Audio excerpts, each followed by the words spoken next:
հաճախ են հարցնում. Որն է խաղաղության ձեր այլընտրանքը։ Մեր պատասխանն ավելի քան հստակ է. խաղաղությունն այլընտրանք չունի։ Այլընտրանքը երաշխիքներով ապահովված խաղաղությունն է։ Մեր առաջարկած խաղաղության երաշխիքները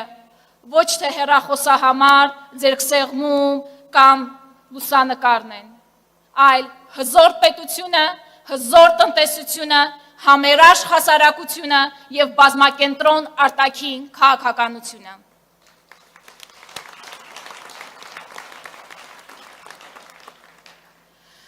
Հաշվի առնելով փոքրիկ խմբակի արտաքին քաղաքականության տոտալ ձախողումը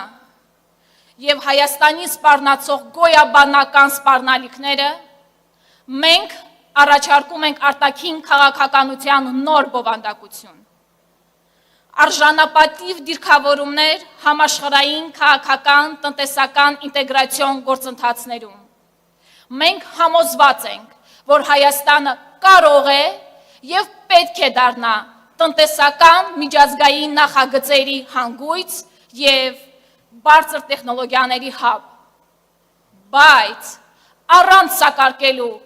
ինքնիշխանությունը և ազգային շահերը։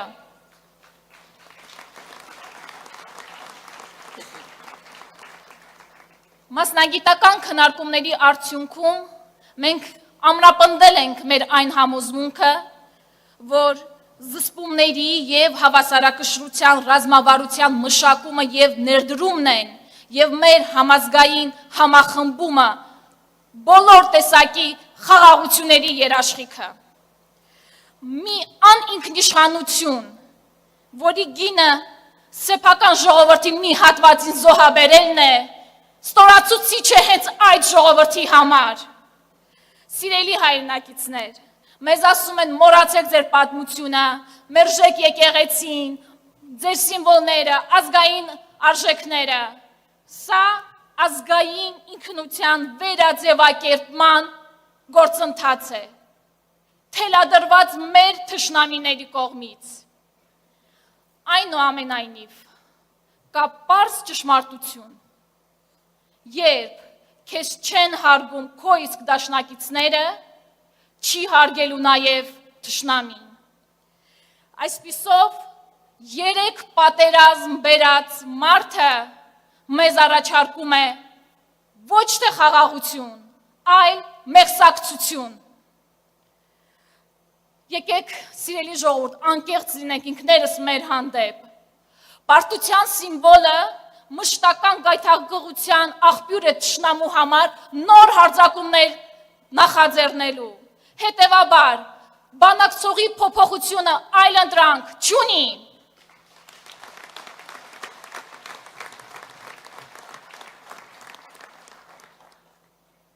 Ճապոնիա, Թուրքիա, Ֆինլանդիա, Իտալիա և շատ այլ պետություններ ևս իրենց պատմության ընթացքում կործանարար պարտություններ են կրել, բայց կարողացել են ոտքի կանգնել և գրանցել զարգացման նոր բարձունքներ։ Մենք համոզված ենք, որ այդ հաջողությունների գրավականը 3-ն են. ճիշտ ընտրված սոցիալ-տնտեսական մոդել, ներդրումներ կրթության և ռազմաարդյունաբերության ոլորտում և բազմավեկտոր արտաքին քաղաքականությունը։ Եվ հենց սա ենք մենք ձեզ առաջարկում։ Մեր շարժման գաղափարական առաջնորդ Սամվել Կարապետյանն իր ամբողջ կենսագրությամբ ապացուցել է, որ կարող է պայմանավորվել, բանակցել, համաձայնության եզրեր գտնել կարծես թե ամենաանելանելի, ամենափակուղային իրավիճակներում։ Միայն մեկ բացառությամբ, նա չի պայմանավորվում հայրենիքը վաճառողների հետ, նա որպես հայ տղամարդ չի սակարկում ձեր, իմ, բոլորիս արժանապատվությունը, այսօր բանտարկված է մեր արժանապատվությունը, իդեմս Սամվել Կարապետյանի, մեր սրբազանների, բոլոր գերիների, Բաքվում գտնվող մեր բոլոր գերիների։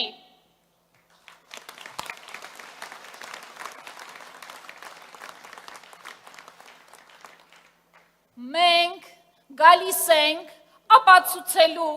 որ թշնամու կողմից բոլոր թելադրանքներն անվերապահորեն իրականացնելուն կա այլընտրանք։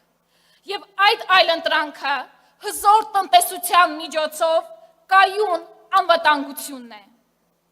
Բերտության որդեգրած արտաքին քաղաքականությունը չի կարող հիմնովին փոխվել մի փոքրիկ խմբակի կմահաճույքներով կամ մի քանի տարին մեկ։ Մենք բաց հայտարարում ենք, որ ոչ թե քարը քարի վրա չթողնելով քանդելու ենք արկա արտաքին քաղաքականությունը, այլ ելքեր ենք փնտրելու, կառուցելու ենք որակապես նոր հարաբերություններ մեր ավանդական դաշնակիցների հետ եւ գտնելու ենք նոր դաշնակիցներ։ Մենք բոլորս արդեն իսկ ականատես ենք եղել զրոյական կետից արտաքին քաղաքականություն սկսելու process-ին եւ մինչ օրս կրում ենք դրա ծանրագույն հետևանքները եւ փոխադարձ պատասխանատվության ձևավորման վրա։ Սփյուռքը դիտարկելով որպես անփոխարինելի կամուրջ միջազգային դերակատարների հետ մեր հարաբերություններում։ Դեռևս տարիներ առաջ Սամվել Կարապետյանն իր հարցազրույցներից մեկում պատասխանելով լրագրողներից մեկի հարցին, թե որն է այն հատկանիշը, որի շնորհիվ դուք հասել եք այդ հաջողություններին, նա պատասխանել է.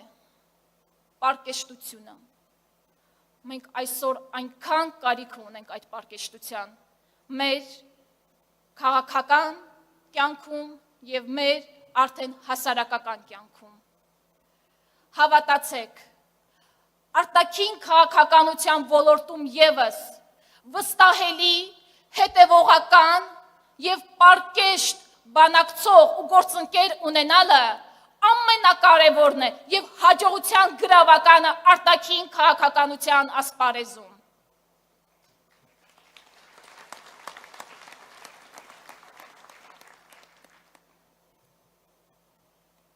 Եվ վերջապես Արցախ։ Արցախցիների իրավունքների պաշտպանությունը եւ միջազգային ատյաններում նրանց իրավունքների պաշտպանությունը Մայր Հայաստանում նրանց արժանապատիվ կյանքի ապահովումը մեր թիմի համար սակարկման ենթակա չէ եւ այլընտրանք չունի։